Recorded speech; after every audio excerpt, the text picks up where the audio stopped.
Welcome to the 21st, a Review Travelers podcast. My name is Dee. And my name is Lee, and today we'll be...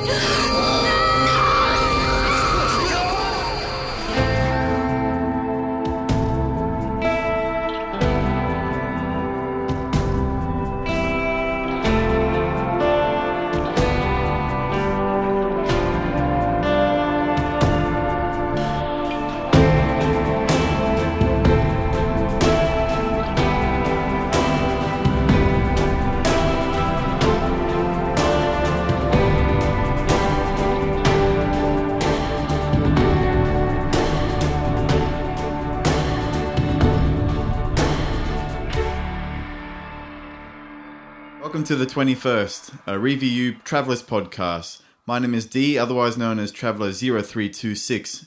And I'm Lee, also known as Traveller 7526. I just noticed we both have 26 at the end. Ah, that's cute. Very cute. If this is the first time you're tuning in, all we're doing is we're rewatching, reviewing, and reviewing. That means we'd like to hear from you guys as well. We're all about getting psyched up in the lead up to season 3 and just rewatching everything so that we're all caught back up to speed. So if you want to hop on the journey with us and have something to contribute, maybe we've made a mistake or you've got something interesting that we've missed, feel free to let us know. Hop on our website. We'll put details on at the end of the podcast because we're in the middle of just fixing it up now. Anyway, so we have episode 2 of season 1 Travelers. Came out on October 24th, 2016.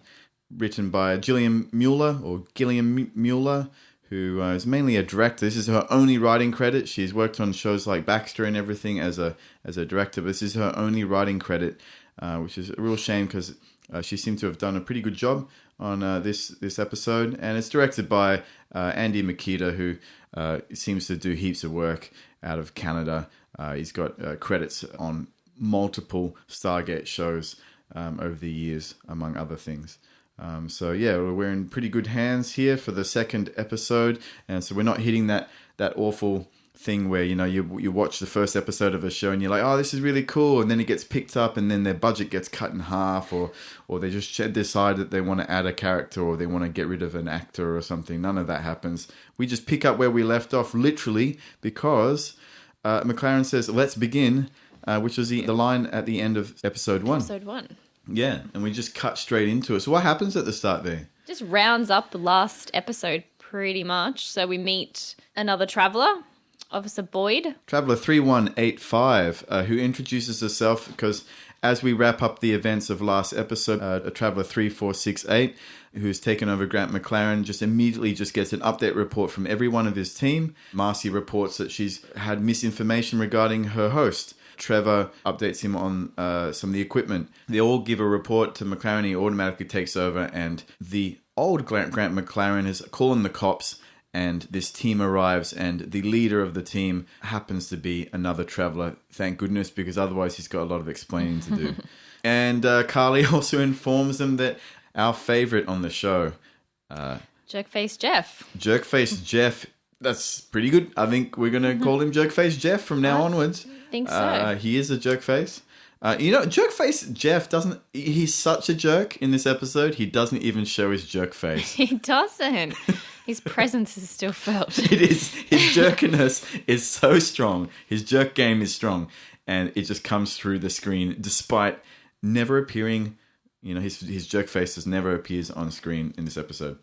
He's on the roof. Carly says he's on the roof. And so unfortunately, he didn't die. He's still alive. I love McLaren's face, actually, when Carly says that there's a police officer on the roof. Okay, I've got a bit of catching up to do. Because he's just sort of appeared now and he's trying to take over. We get a very small scene that is like, ooh, this is what we have to look forward to in this episode. And it's got, the countdown to the antimatter explosion. And we're like, all right, cool, that's going to be this episode. And we don't even know the format of this series yet. We don't know if it's going to be a disaster of the week. We don't know if this is going to be that kind of show where it's going to be like a procedural kind of show. Or is it going to be more than that? We don't know that yet. So I guess, they're just sort of saying, hang on. We're going to get through some character stuff and some other little bits and pieces, but we're going to get to our thing, an exciting mission thing really soon. And we get to meet an ambitious, cynical scientist Delaney, who's fantastic, and she just straight away you get the vibe of what this character is all about, without too much cliche. I think she does a really good job, and I think you're making a face. It's just unlikable to me. Yeah, but she's meant to be unlikable. Yeah, I know. She does a good job. She does a good job with her face. Yeah. Kyra Zagorski. All right. My name is Kyra Zagorski. I play Dr. Delaney. And I like to make face. I like to make swear. I make lots of swear on screen. Because what is that? Is that Russian? I don't know. They're all Russian. No, I don't know what nationality is. Zagorski sounds a little Russian. Or sounds kind of Eastern Blocky. They got a chick with, the features and the dark hair and all that sort of thing. So it kind of suits. Wait a minute. She suits herself. What am I talking about? Delaney's not Eastern Bloc. Anyway, whatever. She appears on screen for the first time. And just before we hit credits, we have Traveller 3185 turn to Agent McLaren and say something along the lines of, "Oh, go save the world," and he's like, "No pressure." I'm Traveller 3185. This is your containment unit. You can trust it. I thought we were meeting en route. No plan survives contact with the past. You must be new. Yeah, 6 minutes ago. How's that for timing? Go save the world. Thanks. No pressure.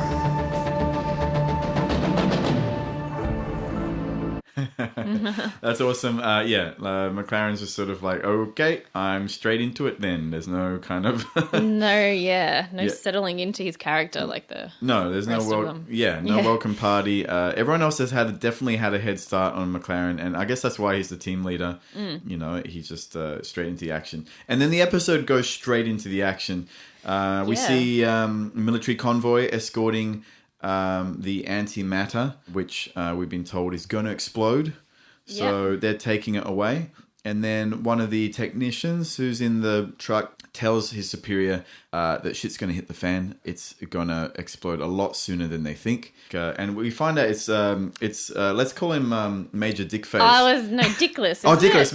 Major Dickless. I've got that written. Yeah. That's my favourite line of the... I believe it's Major Gleason. Major Dickless is what... we'll go with that. Delaney calls him later in the episode. Oh, Philip also calls him... Does Delaney say it? Yeah, Delaney says it first. It's it's toward the end of the episode. Oh, that's Spoilers. why Philip must say it. He goes, Major Dickless is leaving. Yeah. So because he's been running point. Anyway, we're getting ahead of ourselves there. But, all right. So Major Dickless stops the convoy, and then he goes to the truck that is keeping the antimatter, and it's pretty funny. We get to see this kid, and he's like Wilson, and he's driving the truck. He looks pretty young and he looks young nervous. and scared and everything. Yeah. The Major's got a plan, and he goes up to Wilson, and then he's sort of like, "All right, Wilson, you go ahead. We'll be right behind you." Yeah, I'll be right behind you. I'll be right behind you. And then he comes back, he's like, "Leave that fucking guy." Yeah. And then they all leave, and they're like, "Screw that guy, he's going to die." Some guy comes up, he's like, "But you're not following." Shut up, or you'll be with him. See ya, Wilson. Yeah. Just sends him to his death. He knows it's going to blow up. What a dick. Yeah. And as a good soldier, Wilson just goes, okay, and then drives off and does his duty.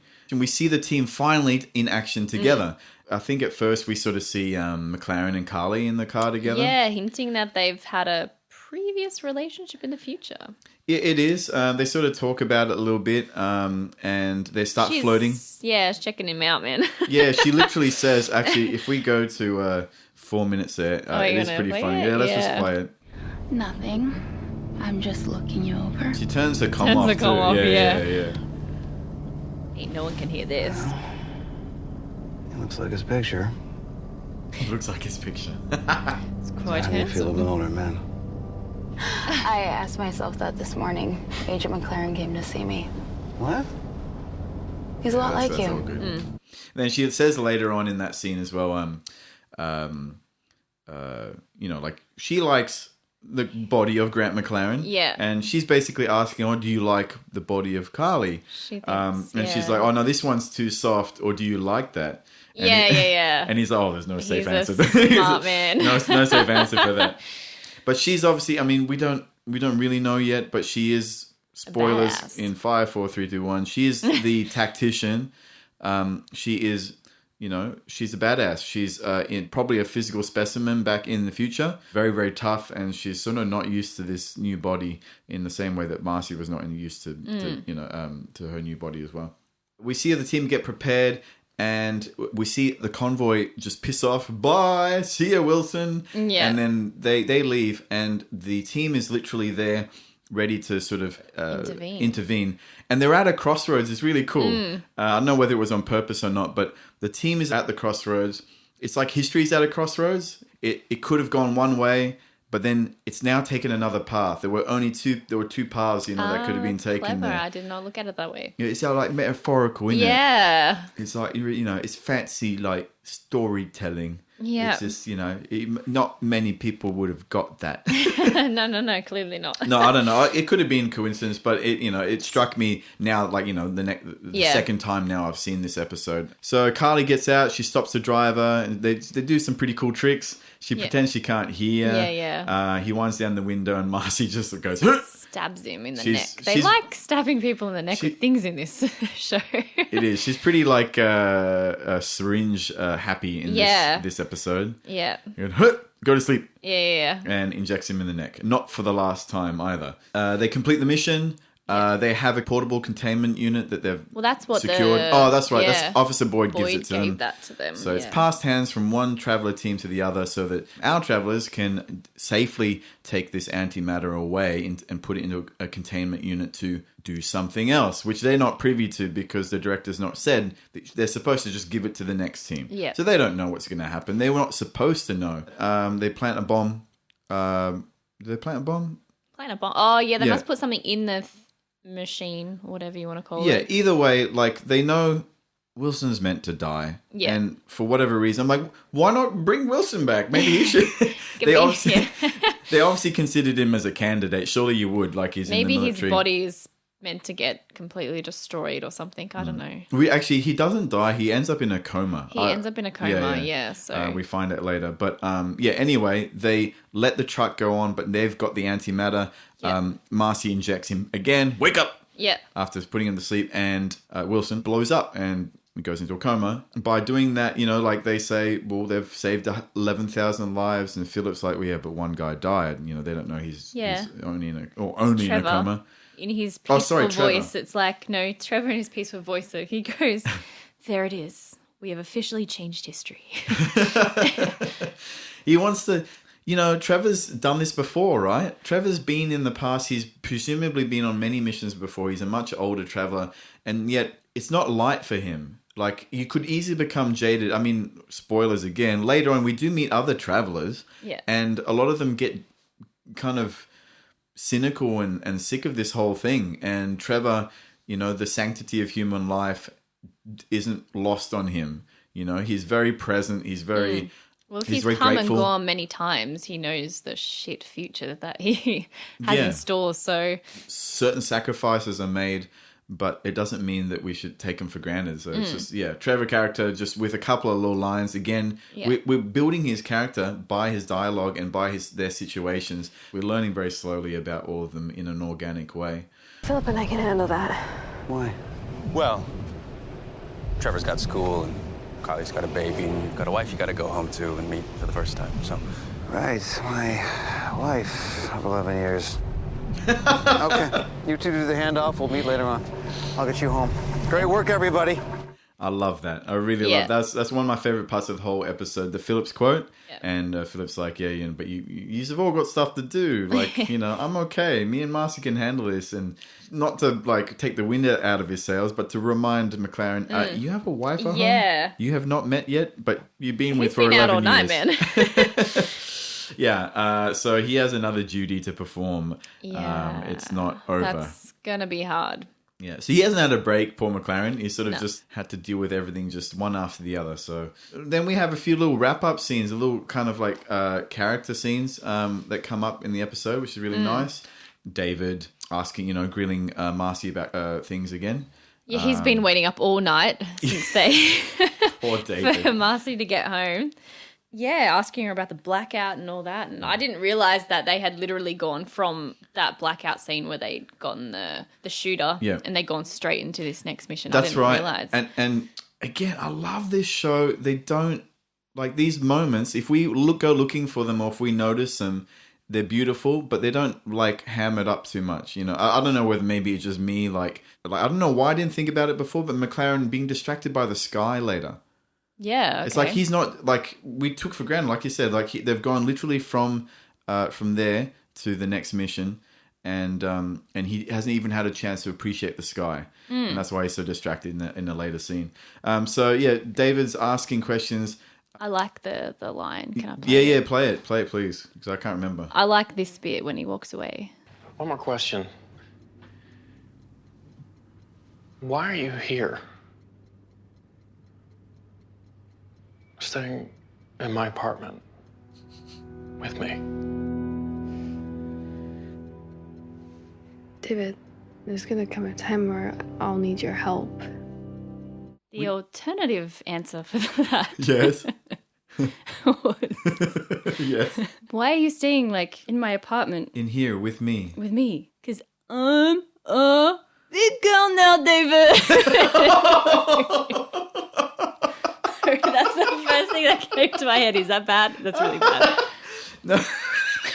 Sorry.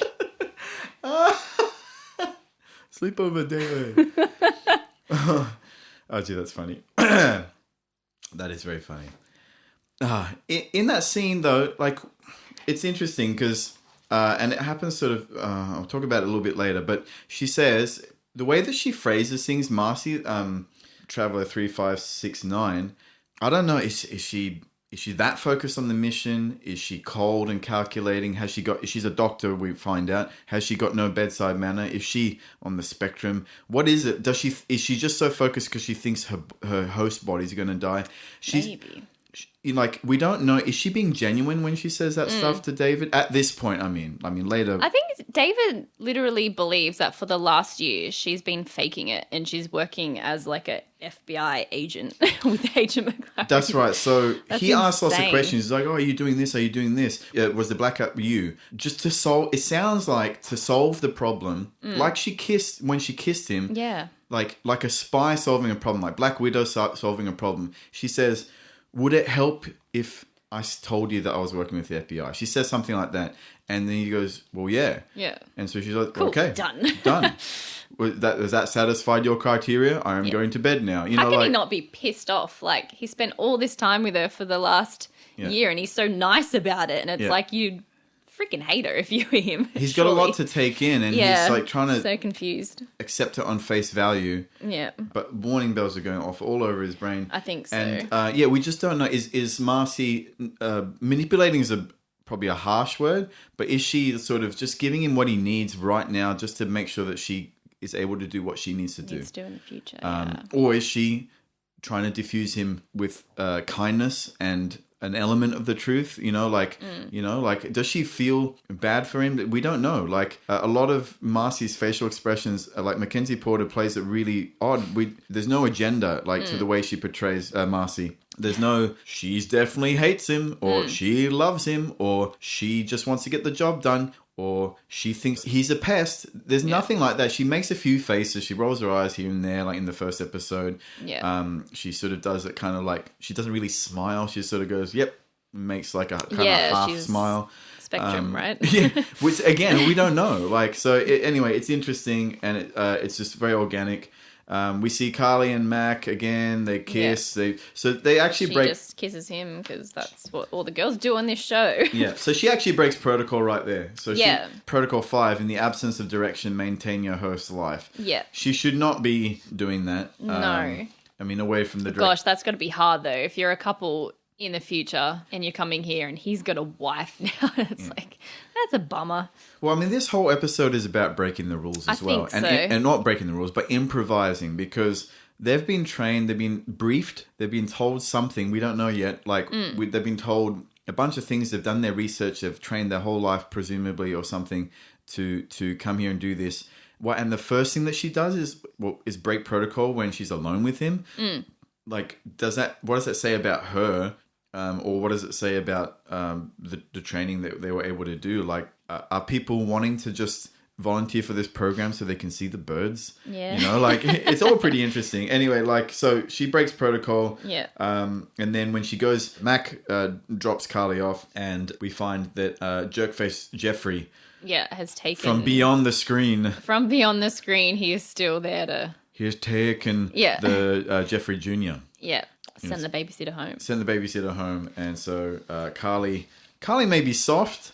Yeah. Her body may be soft, but that woman was having to deal with a lot, and Traveler 3465, who is now inhabiting Carly, is probably realizing that, you know, there are some pretty strange drama and problems that she's never had to deal with in the future, and she's going to have to get tough in different ways that she's used to. It's not going to be a punchy sort of thing. Yeah. We see Trevor sneak home. You see Mac sneak home. It's actually a really cool scene, right? Yeah. That, like his body language. Seeing your house for the first time. Yeah. You go, like, how weird is that? Yeah. It's like, where do I go? Where's my bed? Yeah. Like, he sleeps on the couch, I think. There's a beautiful thing, you know, he's not doing big wide-eyed faces. No. You know, like it's all very subtle. He's taking in his surroundings. He's a stranger in his own house, like you said. He almost knocks over a lamp. Remember when he does that? That's really cool. It's like, if you've lived there and you've snuck home as an FBI agent so your wife doesn't wake up that many times, you're not knocking over that lamp. No. That lamp's been there forever. He sees sandwiches and a candle's left for him by his wife. And he's like, okay. He's presumably seen a photo of his wife, like in the same way he's seen a photo of McLaren. Himself, yep. He goes to the couch. He's like, I'm not ready for this. Plus, it's a good way to introduce, you know, yourself later, because like you can say, oh, he's going to slip into bed with this like random girl. Like, what the hell? Hey, baby. Yeah. Welcome to the 21st. Yeah. You want to see my 21st? Yeah. He probably hasn't even seen it yet. No. Yeah. Toilet break, I guess. Well, I don't know. He just went straight to the mission, and I don't know if he's been to the bathroom yet. I'm sure Carly's checked it out, though. Anyway. Well, actually, that links in with a scene that comes up in a little bit where Trevor wakes up in the morning. Oh, I love that. It's like, it took me a while to get what was happening. What happened? Is he hurt? Oh, yeah, wait. He has... I'm like, I get what he was doing, but then the mother's like, get up, and he's like, I'm up. Yeah. Yeah, he's old man Trevor has woken up with morning wood. It's pretty funny. Which, clearly maybe doesn't happen in the future thing. The next scene, we see Philip's HQ for the first time, I think, right? Mm-hmm. Which is really cool. So we're seeing the Batcave, basically, for the Traveler team. So that's pretty exciting. And he has the portable containment with him. Everyone's gone to their homes. Yeah. Philip has no one. Poor Philip. He's always on mission, man. And he takes it and he tries to sleep with the bloody containment unit next to him. He's just watching it going round. Yeah, it's doing it's going off. Like, how can you sleep? You don't know. Maybe it'll go off. Like, that's scary. Yeah, and so he's sitting there and he's trying to relax. He knows he needs to sleep. And Plus he's like got withdrawal and stuff happening. And... Yeah, it hasn't quite hit him yet. No. But he's there, and then you can see him. There's a little container with his heroin in it. Yeah. And he's sort of opening and closing it to the rhythm of the machine. Yeah. Starting moving around. He is helpless. There's nothing he can quite do for this containment unit right now. Nothing he's supposed to do by mission's orders. Yeah. So he's just sort of being there with it, you know, like, and almost like rocking it like a baby. Yeah, that's it. It's like, all right, buddy, you and I, antimatter, we're here. We're going to be roomies for a while. Here's the bathroom. There's the bed. Don't blow up, please. 40 hours, right? I think that's how much time they had. Yeah, they didn't have much time. No. But the next scene, did you have anything about that? No, not really. That was pretty much it. He went to sleep, I guess. Yeah. The next scene is the first appearance of Kat. Yep. It's the first time we meet Grant McLaren's actual wife. Catherine. Played by Leah Carnes. Man, like, is he thrown into the deep end or what? Bad. Because, like, the dialogue they have is like dialogue that if you've been married for 11 years, it's just normal. But this guy is absolutely not normal. Her morning routine, he should know this. He should know all these things, but he doesn't. Oh no, is the milk off? The power was out almost all night. I am going to the fabric store later today. Do you want me to pick up that linen for your mother? My mother? Poor guy. I've got a mother. It's fine. This is cow's milk. What animal were you expecting? You know, I don't know if we're going to be seeing them this weekend, but I can still pick it up. Yeah, sure. That's great, Catherine. This is a bit I was talking about. He's completely transfixed the beautiful daylight. You haven't and the called me by birds, my full like Trevor name was. since our first date. Yeah. He calls her Catherine, yeah. You need to take a nap. You're not safe to drive when you're this tired. I gotta go. His face when she kisses him. Yeah. Is that normal? Thank you. Oh, I can get used to this. Have a great day. Except for the fucking cow's milk. Yeah. Cat. Take a nap. Uh-huh. Clearly vegan in the future. I was going to say... Yeah, it's a really great scene. This is cow's milk. Like, I reckon, yeah, look, if there's some... We don't know. Like, if Maybe there's some kind no of catastrophe... animals. Yeah, some kind of Yeah. catastrophe that happens that befalls mankind. It could be underground. I don't know what it is. We only have, like, spoilers again. Later on, we do see one scene. I swear it's only one scene where you see them dressed... Like, it looks like they're dressed in sackcloth. Sackcloth or something. You know, it looks all very Matrixy, like, sort of. But they don't really... You know, I actually like it when they don't show anything, to be honest. Yeah. Again, in keeping with the show, like, not over-explaining things, not over-MacGuffining things and stuff. Perhaps they are vegan in the future out of necessity. I mean, if they've never heard birds, are they just in a nuclear fallout, so they're all underground, or all the birds are gone? Yeah. Are there no cows to have milk anyway? You know, like, so he's not accustomed to the taste. It's probably gross to There's him. just no nature. So the world's not going to last, I guess. Yeah. I don't know. That's why they're trying to come back and fix things. Yeah, you know? I think so. I love how he pours out the coffee afterwards as well. Yeah. But he's like complete noob. Like, obviously he's not been to the past before. He's not been on mission before. So he's completely transfixed by the outside world. I mean, Trevor was woken up by the birds. He appreciated and loved the birds in episode 1. But you know, he's been there, done that before. McLaren, first time. Yeah. Complete noob mistake. We sort of catch up a little bit with the others, you know, Trevor's morning wood. Yep. Carly's working out, eating baby food. Working out a soft body, eating baby food. What is she like? She's like Robocop. Yeah. You Maybe remember- that's what they eat in the future, though. Everything's soft and like that, so she's used to it, perhaps. Yeah. Maybe not Robocop. You know, maybe they're like food supplements. They're eating like... Yeah, like your Star Trek show. Yeah. That Do you thing. hear that? Do you hear that? Do you hear those words? Do you hear that tone of voice? That Star Trek show. At least he didn't get it wrong. Oh, you and your space Cadet journey thing. show and your Space Wars. Space Wars. Yeah. We see Philip actually having proper withdrawal. Yeah. And he's looking at the smack. Yeah. David and Marcy again he confronts her about the seizure. Yeah. She comes out and says, "I am a doctor," right? Yeah. Breaking And- protocol bad in this scene, I think. Explain. She's telling him that she's a doctor, and she explains what she has, which I can't remember exactly what she said, but it was very technical. So he's probably like, what the hell? And then she tells him about the plane crash going to happen because he wants something. Yeah, look, I think the plane crash, I agree with you. All the rest of it, you could probably construe it as like she is a doctor in the FBI, in the military, in the CIA, in the secret Men in Black, So whatever much she works for. information for poor David. You know, she's giving him dribs and drabs just to keep him at bay. Yeah. And she says, "I am a doctor." And you're like, "Do you want me to demonstrate? I can say doctor language." And she goes and does doctor language. You I know? guess, yeah. I mean, she could be a fake. She could be like Catch Me If You Can. She could be like Leonardo DiCaprio at this point. She's just memorized dialogue or something. You know, he doesn't know, but she says it all. And then David, I love how it's just when he has no idea and he's like, "What?" I love that one. Maybe we can. I might make a little file out of this. All right. I want to know. I'm going to go back to episode 1. I'm going to tally up how many times he says "what" to Marcy in that Why same way. is he in a towel? No. He was in the bathroom when she right, went past. right. Maybe he's like, "I've seen you naked. Yeah, It's you your can turn, see baby." All right. Yeah. We good? Yeah. 1840. You need to see a doctor. I am a doctor. What? Fed up with it. What? Want to know what a doctor would say? That I had something like an absence seizure. That the electrical signals in my brain repeat themselves over and over in a 3-second pattern. She'll be confused because it's more common in children than adults, and then she'll order an MRI because it's likely to get worse. Why didn't you just say that? Because Here, take this. I bought it as a gift for somebody that I used to... No, it doesn't matter.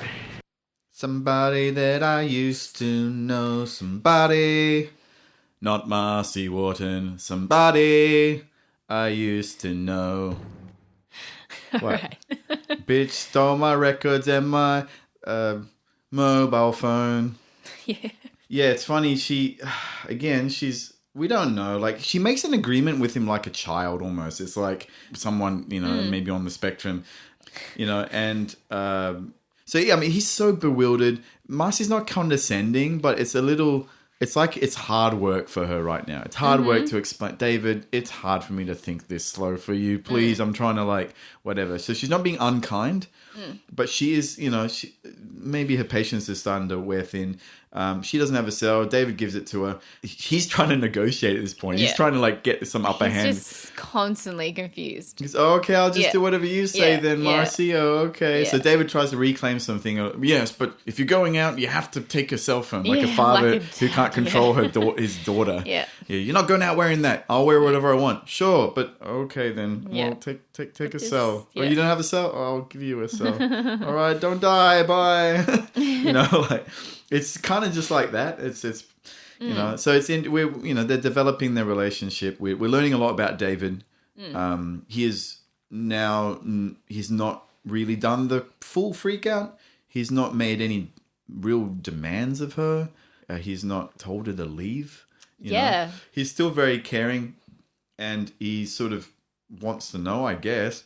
I guess that's why he's a social worker. Yeah, it's his character. Yeah. Next scene we see Marcy and Philip go to meet the new traveller. Yep. And we see the countdown, and we see he's going to shoot himself. And it's like, we know what's going to happen now. We've been watching Travellers for a whole 1 and a bit shows already. We know how this goes. We're pros at this.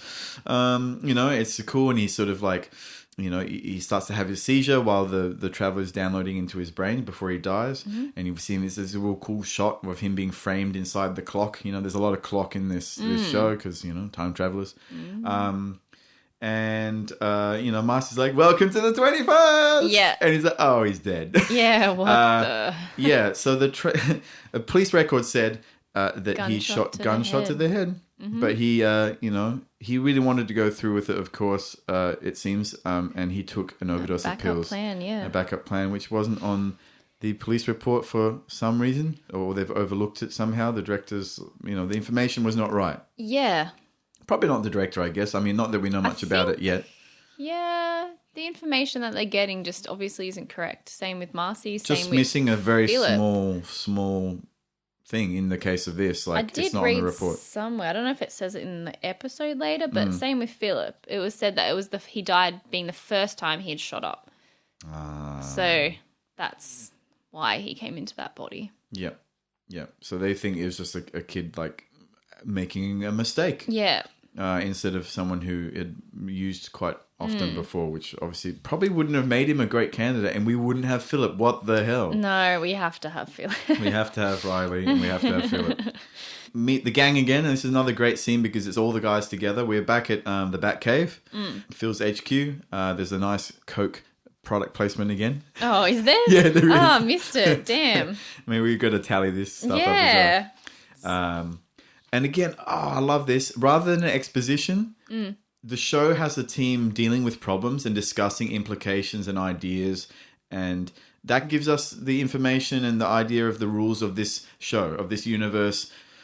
We learn about the historian, but we don't know he's called a historian. We don't know what they are, yeah. No, we don't know he's called a historian, but we sort of get the idea, when we look at Philip, it's like, he almost looks like Data from, Star Trek or something, or he looks like Sherlock Holmes, he's going to his mind palace. He's accessing information that he's memorized through maybe some future technique that they use, or maybe he's a savant of some kind. I don't know. Or maybe there was even some bio technology constantly downloading into his brain, perhaps. Well, it wouldn't be now, would it? He can do updates, I think we find later. Updates, but anyway. Yeah. I don't know. I think it is something, it's a future thingy. Yeah. And we get the idea that the candidates do have to, probably present certain attributes, and Philip obviously is a prime candidate for that. And so his perfect brain mixed with their perfect technology and then perfect methods has made him able to give information to McLaren. McLaren's like, quick. The guy that Marcy and Philip were meant to meet was the team leader that they were supposed to give this ticking time bomb to. Yeah.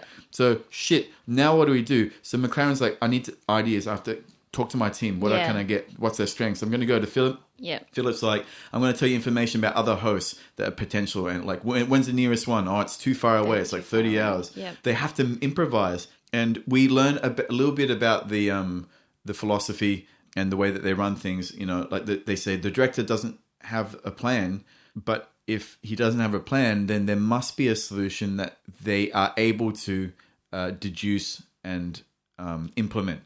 You know, if there's been no messenger and if there's been no actual direct contact, like from the director or in the deep web or anything, then they're supposed to know what to do. That's supposed to, I think Trevor mentions it. Yeah.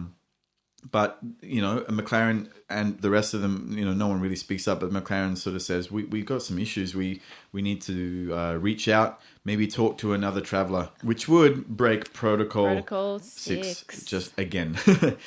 Well, not again. It would break Protocol 6 for McLaren for the first time in this episode. So he's thinking, I'm going to go back to Officer Boyd, Traveler 3185, and touch base with her as if she knows anything. Yeah, like she's going to... You know, he knows how this is running. Like, even though it's his first time in the field, like, but he must be desperate. He wants to... so. Yeah, you know, check. Well, this thing's going to blow up in like 30 hours now or something. Yeah. So he'd be freaking out pretty bad. Yeah. Now, in between this scene and the next one, we cut to Delaney. The military calls up and Major Dickless calls up Delaney and accuses her of basically keeping the nuclear material because they're like, that explosion wasn't as big as we thought. Yeah. And we've got a guy in a coma.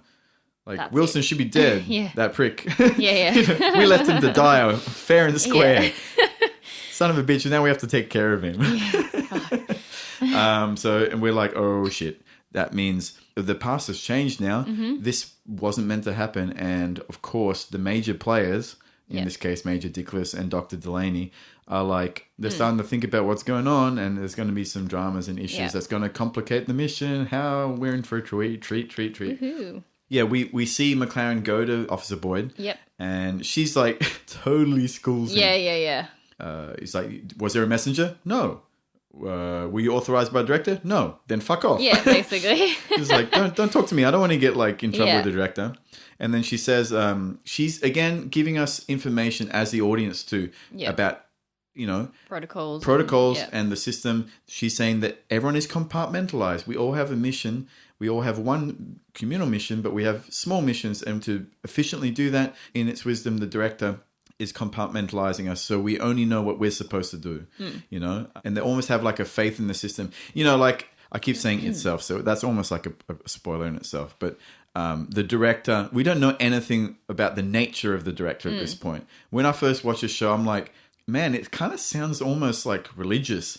You know, like the director, they have to have faith in the director. They have to follow the orders of the director. He's got a plan and a purpose, and we have to achieve that.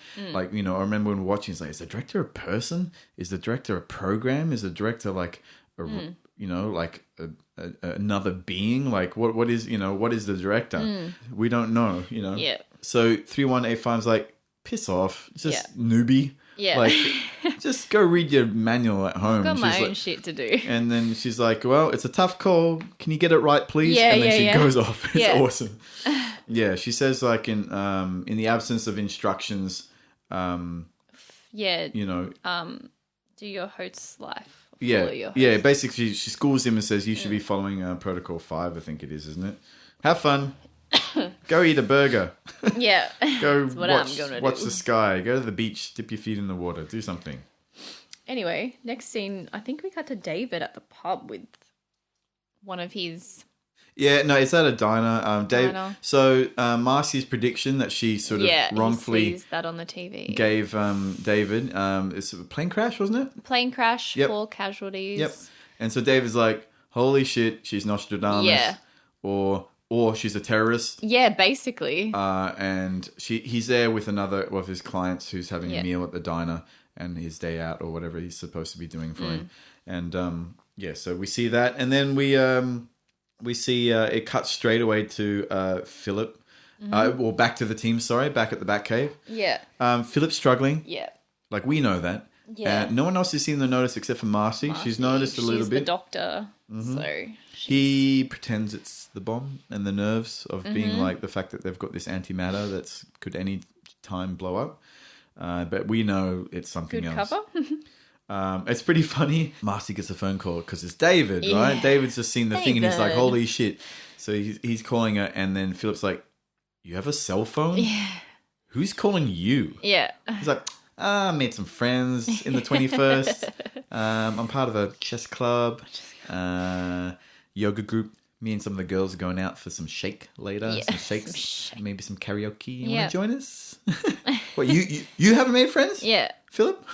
Yeah. You know, maybe because you're on heroin. I don't know. Yeah, maybe. Or he's protecting the antimatter, but... Yeah. Or he's, like, trying to, like, maintain this whole base for you guys, but, you know... Yeah, that's cool. That's cool. I'm just being Batman. I'm being Yeah. Bruce Wayne over Yeah. here. What are you doing? Yeah. You're going to yoga. Partying. Your boyfriend calling you. No, obviously it's David. It's probably like one number in that phone, right? I'd assume so. David. Yeah. You know? Maybe the police or something. I don't know. Yeah. He's confronting her, but he doesn't really get a proper answer because while all that's happening, Philip goes and they're trying to extend the length of time that this portable container can hold the antimatter. So they have like a little power source. And Which is obviously Trevor is someone that can do all that because he's... But Philip's also supposed to be helping out. Yeah. And Philip messes up and... Because he's shaking. Yeah, he so shakes. And it what blows it shorts the supplemental power supply. Yeah. And basically speeds up the bomb. They now have less time on that power supply. And David hears the whole thing. He hears like Marcy shouting something about Philip. Yeah. And, you know, Philip's he's gone not into cardiac arrest, yeah. all this sort of thing. Oh, yeah, just normal stuff, Marcy. That's Imagine cool. hearing that on the phone. It's like, what the fuck? He's probably thinking, you know, her terrorist group has just shot down, blown up this plane or whatever. Like, you know, his imagination is running wild at this point. Oh, yeah, this is the scene where Trevor mentions it. Like, if there must be a solution. If there are no messenger instructions, the director must trust that the team will have the right action, a very obvious action to do. Yeah. And so they surmise that they need to send the antimatter back to the only place where it could be safe in the 21st, which is Delaney's lab, where it was born. Violation of Protocol 6, that we should solve our own problems. I think the solution now is to get that thing at a safe distance. Carly, if that's what the director wanted us to do, wouldn't he have sent a messenger by now telling us to do it? Which means there's another solution we haven't thought of. Yeah, one that we will think of in the next 5 hours. If we're down to hours, then there's no safe place for the antimatter other than far away. Yes, there is. And it's obvious. Where it was created. Delaney's lab? That's insane. Is it?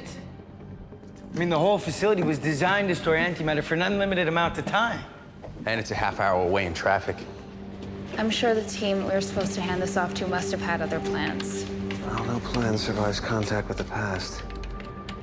Can you find us a map of the Van Heusen compound on this antique? Okay, 1, this equipment is currently state of the art. And 2, wouldn't you rather I just hack into their main computer system? Oh. Yes, please. That's great. Really, really good. Oh, and it's just about to cut to a scene where we see the flood being implemented. So that's pretty good. That now we've got a plan. And the director hasn't thought of it. Philip has, basically. Genius Philip. Genius Philip. I love how he defends the 21st century computer. Yeah. That first of all, this is state of the art for now. Yeah. Okay? Second of all, I can do this thing for you, boss. Yeah. Why not just hack in? All right. Sure. Okay. Do your thing. Yep. So he comes up with a plan. It's good. They're going to flood because there's a water cooling system for the antimatter or something over there. Use that as an excuse to be a cleanup team, like a plumbing cleanup sort of team. And get onto the base and safely get rid of the antimatter. I love how like Trevor's, school called mom about the test that I missed. Almost as bad as like the current situation that they're in. Yeah. It's pretty good. David calls next and Marcy waits for him basically to give up. Yeah. So that's, again, this is like this weird thing. Maybe she's under stress. Like, so, you know, again, we don't really know what's her agenda is. He's just with going to her. hound her, basically, which he Of course. kind of did the last time. So why would she answer, I suppose? But in this like sort of stressful situation, Marcy and Philip are there together, and I Marcy. like this. It's scene. great. They have like a brother-sister kind of thing happening, I reckon. They're both identified in each other. Well, particularly Marcy. They both screwed up information, basically. She confronts Philip on his problems, and Marcy confesses her situation hers, to yeah. Philip. And I think she thinks that she's definitely on limited time. Like, she told McLaren only half the story. Yeah. You know, and Philip certainly hasn't told McLaren any of Yeah. his story. So they're both, like, in trouble, and they're both sort of just trying to get shit done. Yeah. And they're confiding in each other in this moment because they can't bring it up. There's no time. Yeah. In Marcy's case, she probably is like, there is no one who can help me. The other team members can't help me. Well, she is the doctor, so That's she right. needs to... And 21st century doctors Yeah. are not going to help me. No. McLaren and Carly, they're implementing the plan. We see them in the car. They're driving towards a military base. And they start arguing about the history and character of Dr. Delaney, which is pretty funny. I hadn't taken it farther away. That's their than- horseshit story. Delaney was a scapegoat. It was their own containment unit that failed. History just bought into their version of the story. I've seen her in those old history docs. Woman's got all the charm of a foaming yeast vat. She a bitch. Jealous. I like that they can have differing opinions about history. When we go back and look at history, we don't have all the information. And who wrote the history books? You know, the people who won usually. And in this case here, you know, the misinformation isn't just a mistake. Sometimes it was on purpose by the government at the time, perhaps, or the media. And so the people in the future have to try and work out what the truth was about a situation as important as an antimatter explosion that kills 11,000 people. Yeah. You know, like, and then does history paint Delaney as a villain? Does they paint her as a victim? Do they paint her as a genius? You know, that's what they're arguing about in the car. It's really great. I'm going to say that Philip has been busy, man. Look at all this new shit that we've got. That Batcave, like, they did not have all this shit before. So in a very short amount of time, he's like, I can imagine this off-scene kind of thing. McLaren's like to Philip, are we liquid? And he's like, oh, hell yeah, we're liquid. Yeah. And he's like, what do you need? And he pulls out all this cash or whatever. Yeah. Just spent like over $100,000 on stuff. They've got costumes. They've made decals. Yeah. They've got 2 vehicles. Yeah. You know, like That's insane. Where did they get all this from? Oh, but I guess They he's bought it. an FBI agent too. Agent McLaren, that helps. to sequester like equipment from the FBI without like declaring what it's for. How many There's lotteries no way they could, have Philip won? Yeah, no, this would have to be private. They couldn't Yeah, use no. McLaren stuff. So Philip's gone and like to an auction house or whatever, and Yeah. they've gone and like sequestered, Yeah. bought all this stuff. Rather. Well, they've stolen it, whatever. I don't know. It looks all pretty shiny new, Yeah, man. yeah. Like, so yeah, Philip's been busy, man. He's done a good job. And now that they need to spend money, he's like, I've got the money. Yeah. So they pretend to be plumbers. Philip's made it that there's no workers there, so the coast is clear. Mm-hmm. But Mega Bitch Delaney is there because She's there. she thinks that the military is going to come and Yeah. steal her shit. Yeah. And she's like, that's my research. Yeah. And I've made too many sacrifices for the research. So she's there with a bloody gun, and she's paranoid because of that military call from earlier in the episode. Yeah. And so she's got them, and she's like, what the hell are you guys doing? And Marcy comes out of the car. Philip's still in the car running point. Yeah. But Marcy comes in, and she sort of sneaks up behind her with the gun. And McLaren's like, I can't tell you like too much, but, I'm just saying that we're a special team from high up, like the way higher than your pay grade. And we're here to stop an antimatter explosion. Mm-hmm. And all that sort of stuff. We stopped it yesterday, and we're Meanwhile, here. Trevor's like, it's really heavy. Yeah. Can I put it down yet? Because that's Star Trek stuff right there. She's looking at the thing going, what do you mean you got it in the backpack? Yeah. And hold on, what's this teenager doing with the backpack? He's like, it's really heavy, man. Yeah. And it's like, hold on, is this like Wesley Crusher, Will Wheaton, like from Star Trek over here, Boy Genius or something? Like, you are not FBI. She's like, you're full of shit. Marcy's got the gun on Delaney, so Delaney has to at least listen to them for a bit and just hold off while they sort of do their plan. This is a real test of the group right now. Like, they're all on the spot here. Flashing like that? We don't have much time. We need to transfer it now. How could you possibly create a stable magnetic bottle inside something so small? Never mind. Somebody's here. She says it earlier than this, I think. Well, we must have missed it. Afternoon, sir. I'm with FDRA. Go ahead. Okay, then. Okay, then. That was easy. Because if I had this whole speech prepared, I did it instead of my science exam. Shit. Back into the security systems. No workers where we want to be. All right, keep your eyes and your comms open. Did they steal someone else's logo and company, or they like literally make it up for themselves? Because that's a lot of work too. That is a lot of work. So, Major Dickless didn't have the balls to do this himself? You mean Major Gleason, who took your antimatter last night? You're the Major In Gleason. fact, we're the ones who took it from him. You foul mouth Materials bitch. in that black bag under my associate's shoulder. Yeah, In I a was bag that thinking size? Philip was a genius. Anyway. No. It is pretty heavy. My other associate has a 9mm aimed at your back. Marcia, would you just aim the laser guide of your weapon at me for a second? Don't shoot. We stopped the disaster last night, and to prevent another one, we need to get this material back where it belongs. Who the fuck are you people? My name's McLaren. I'm with the FBI.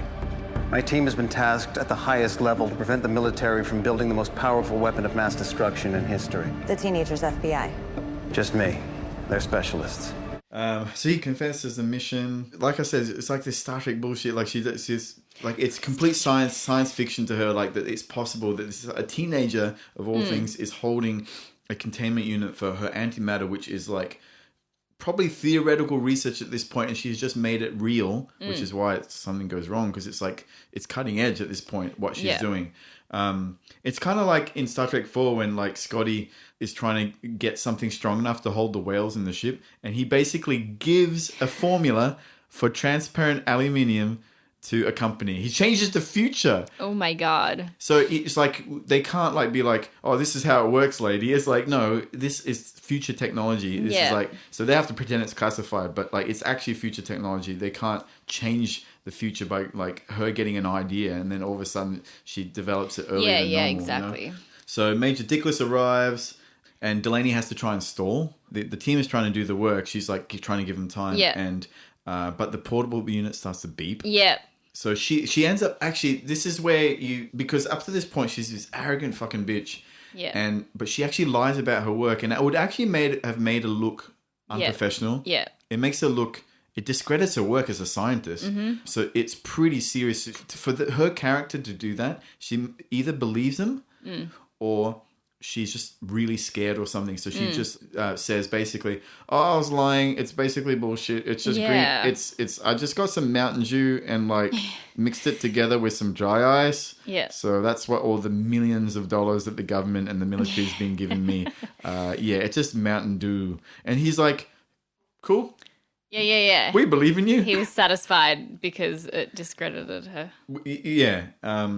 He loves their chit chats. There's something about he's like, I'll wear it down. We'll go on a date he's soon. a real It's like dick. he's a massive he's Dickless. He is apparently. And then we hear Philip at 39 minutes saying Major Dickless is leaving. And then Delaney is like, FBI, my ass. This whole time she's been it's been milling in her brain. She's like, this is not right. This doesn't add up at all. So they avoid the disaster. Trevor puts it back in. Yeah. It puts it back in, and just like that, and she's like, you mean it's done? Yeah, everyone's like, what? It's quicker than downloading a song on iTunes. Yeah. It's like it's crazy like what they do, and she's like, this is science fiction. And then ask like, so again, they kind of, are they breaking protocol? Like McLaren is basically, she already knows too much. So, like what do? They need her. So they break protocol. I suppose it's jeopardizing your cover, which is protocol 2. But it's also a little bit, protocol 5 because it's like not maintaining the host life. But I'd say it's a bit more about the first one, so protocol 2, because it's part of the mission. You're jeopardizing your cover. Yeah. But he is having to make a very difficult decision. She already knows too much. She's way too smart to sort of go for any lies they give her. Yeah. And she's the only one who can keep the thing safe because it's her baby. Yeah. And her facility. So they need her on side. They have to. They have to have her in on it. But they're not going to be, oh, listen, lady, we're travelers from the future. They're not going to tell her the whole thing. No. But they just need to string along enough so it's all good. And then McLaren gives her the card. Or, you know, you've done really good work. You know, what you've done today saves all their lives and stuff. And we were ready to jump in on Major Dickless. Yeah. And so you basically saved his life. And she's like, fuck. Yeah, great. You mean, can we go back? Discredited myself and saved this jerk's life. All right. You got some whiskey on you because this is everything that my worst nightmare. Yeah. And so we see in the aftermath of this mission that they've done, we don't know if it was the right thing to do yet, but they're in real life terms, away from the director, away from everything, they've got the job done. So we see Trevor, and he sneaks back home, and the mum's like, "Oh, I'm back." You know, the doctors did say that you'll be back to your old self. Yeah, that's sad. It is sad, isn't it? Like, the mum looks disappointed. You see in episode 1, she's sort of the cheerleader for Trevor. Yeah. You know, she's the good cop. She's sort of trying the kindness, and the father's trying the stick. You know. Yeah. And they're probably just thinking, well, he's out partying, he's out having a punch on, he's out doing stupid shit again. Yeah. And then Trevor kind of feels for her. I think so. As well. I mean, well, Traveller 0115 does. Yeah. He probably wishes he could tell her. Yeah. Wishes he could sort of comfort her. Wishes he could, like, prove her wrong. You know, like, this boy is good. You know, Trevor can be good. Yeah. And your son is a good person, all that sort of thing, you know. No, he just has to suck it up. And Mission comes first. Mission comes first, and Protocol Cut 5 comes first. Yeah. Marcy and David we see wrapping up a little bit at the end. He asks about the CPR and Philip. Yeah. And it's actually, we'll play it because the way that, obviously there's information changing here, but the way they play it is as if it's like a domestic conversation, you know, like dinner. It's like, well, how was your day, honey? They play it a little bit like that with the dialogue. It's subtle, but it's really nice. I only asked because I heard you administering CPR to someone named Philip. Apparently had cardiac arrest before the phone went dead, and then you didn't answer for the rest of the day. Yeah, he's fine. Oh, good. Good. So what's on the agenda for tomorrow?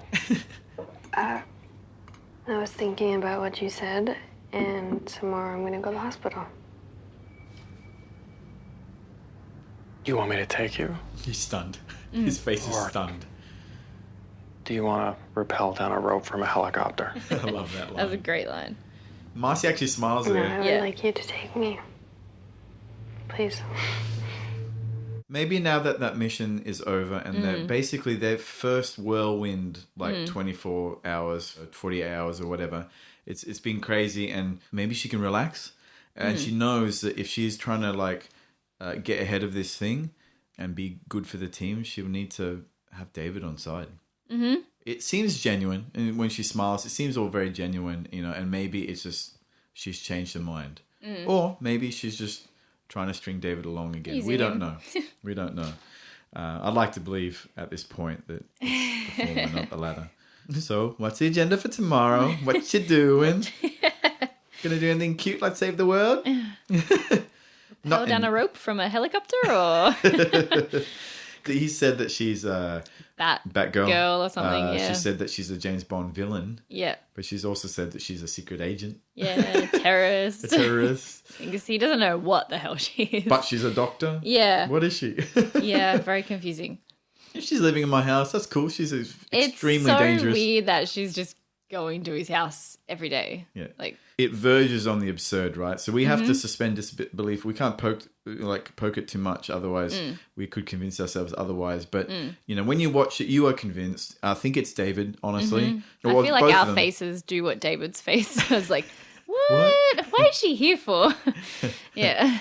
He's there. He can't not be there. It's like, what are you going to like just sort of ignore this situation? Like, oh no, I can't. I want to see it Present, go with the flow. That's it. So yeah, Marcy decides to go to the hospital with him and asks him, "Can you take me, please?" Yeah, basically. it's weird. Like, I don't know what her change of mind was with that, but anyway, I guess we'll find out. Yeah, I honestly think it's because the mission is over and she's had a chat with Philip. She's opening up. She's relaxing. And into the thing, and if she is to get ahead of it, she has to do something and be proactive. Yeah, and she will need allies for that. Yeah, we see Carly with Jeffrey Jr. She got him back without. Yeah, They missed that scene. Surely there was a scene with Jerkface Jeff and they had that chat. it may have been cut. There may have been like a subplot. Well, I couldn't find any info on that. Yeah. If anyone has info, you can let us know. But he's back. Surprise. Yeah. Like I scene don't. was too difficult or too early or something for that scene. It might have changed the rhythm of the episode Yeah. if they put a very small little bit of her basically getting him back. Yeah. You don't want to waste. How many times can she beat this guy up? Like, and you don't. Well, there's a lot of explaining to do. If they are actually to be face to face, they do have to deal with the fallout of her stealing his car and punching him in the face. Yeah. So they haven't really dealt with that, and we don't really care too much. Like as we watch it, not really. Like when we poke holes in it now, of course, it's like this glaring hole. But it's fine. For whatever reason, she's got him back now, and she has to change his nappy, and just get. She's just kicked ass. She's just gone and done the thing, and she's come back to being a mother. To being the mother and following Protocol 5. Yeah. Let's get to the end. We'll actually play it through this because this is great. This is the first time we meet a messenger. A messenger, yep. So he comes in the door, he's confronted with his wife. Yep. He's saved by the bell, and it's... Hello. Traveler 3468. Mission outcome acceptable in light of extenuating factors. Further breach of protocols may result in punitive action. End of message. Who are you?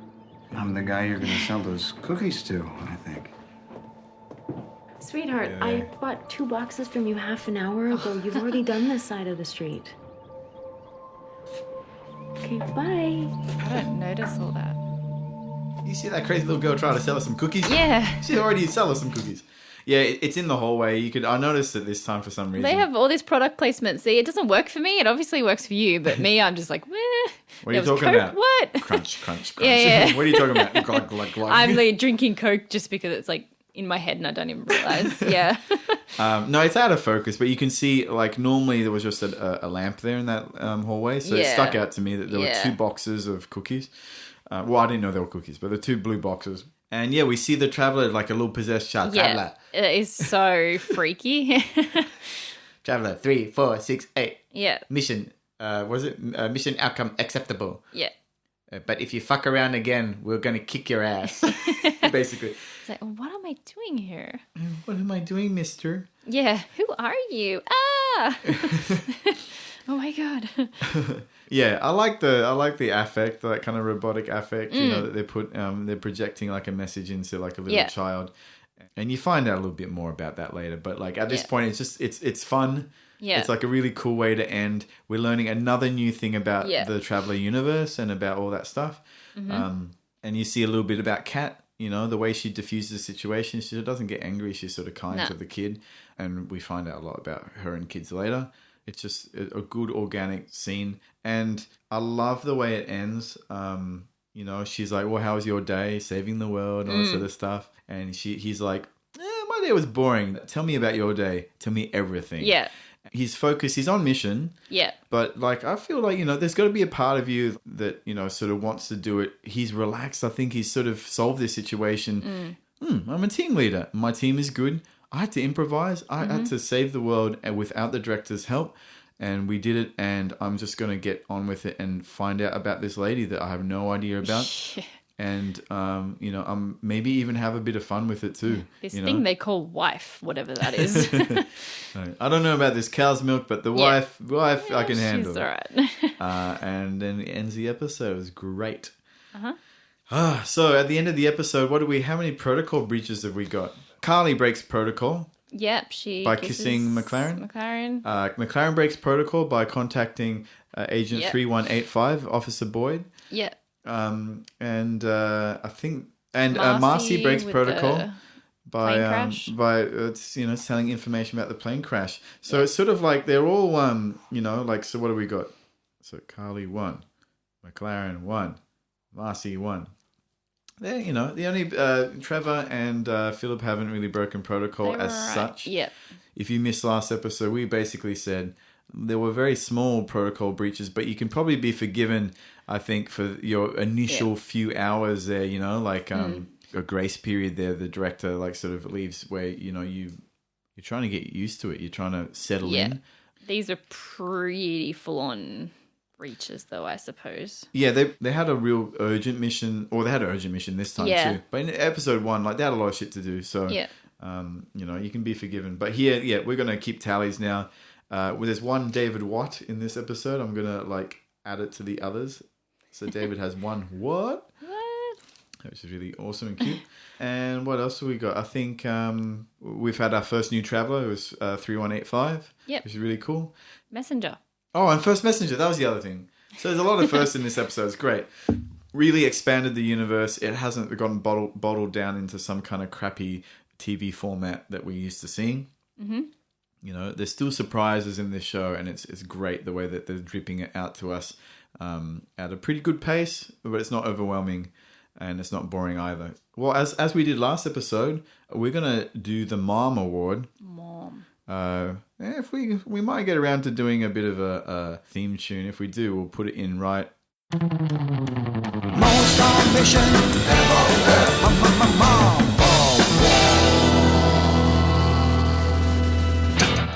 Oh, that was a good theme tune. That was excellent. So the Mom Award is Most on Mission Award for our travelers each episode. So basically the best traveler this episode. Mm-hmm. What's your vote? Probably going to go with Philip.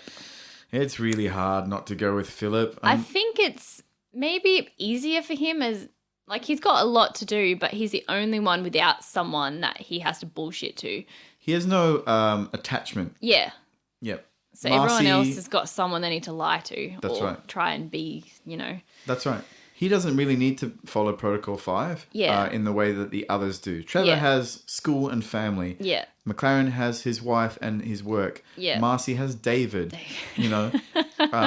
Carly has Jeffrey Jr. and Jerkface Jeff. Jeffrey, yeah. Officer Jerkface Jeff, you know. Officer Jerkface Jeff. Yeah. Yeah, but like at the same time, look at what Philip does this episode. Yeah. Number one, Philip has already done the groundwork. He's set up the HQ by himself. Yeah. He has funded all the money that they need to get their shit done. Yeah. And then he comes up with the idea that saves their ass. Yeah. So, you know, Trevor comes up with the concept that they should be able to find out something for themselves. Mm-hmm. And, you know, they listen to him. He's the oldest. Yeah. I don't know how much they know about each other, but, you know, whatever. They listen to his wisdom. And it is Philip who finds the means, not only the solution to their problem, which is to take the antimatter back to its home. Are you too good for your home? And... But he also the means of doing so, where he's like, I can hack into this thing. Don't you know that? That's 21st century technology. Yeah. We're going to hack into this thing, tappy tap, tap, tap. We're going to pretend to be plumbers, hatty hat, hat, hat. Yeah. I'm putting a hat on with my, it's not a visual medium. Yep. And, you know, all that sort of thing. When shit goes wrong, he loads up a gun, gives it to Marcy and goes, go get that bitch. Yeah. He calls Major Dickless. Yeah. Which is a few points in my book as well. I think so. And all the time he's dealing with withdrawal symptoms. Yeah. What a dude. Yeah. What a dude. Oh, he also came up with all that information that, you know, from his historian head when McLaren needed, you know, some options. So, look, I think there's no competition. I mean, the next closest... McLaren leads well. He does. He hasn't really, besides contacting...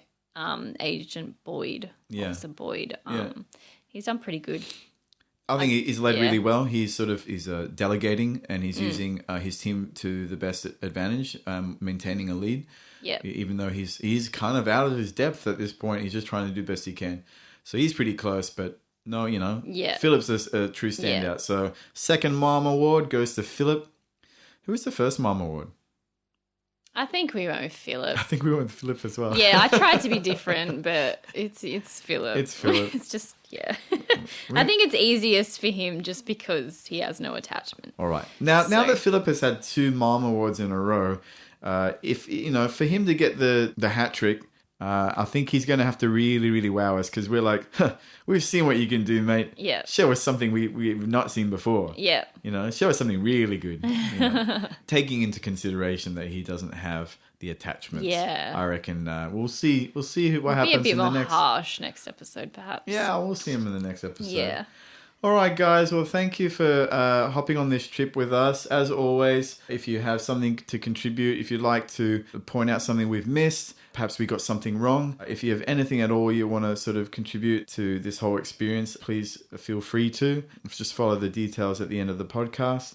And we'd love to hear from you and have you be part of our journey, reliving, reviewing, and reviewing this great show. Well, this has been the 21st. My name is Dee. And I'm Lee. Stay on mission, everyone. See yous. Thanks for listening. If you've enjoyed this podcast, please leave an iTunes review and subscribe.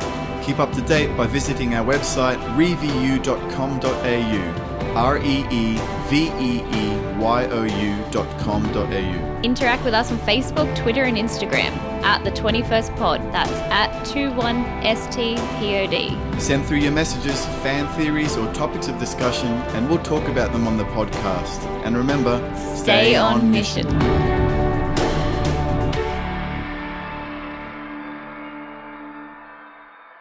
All right, well, this has been the 21st podcast.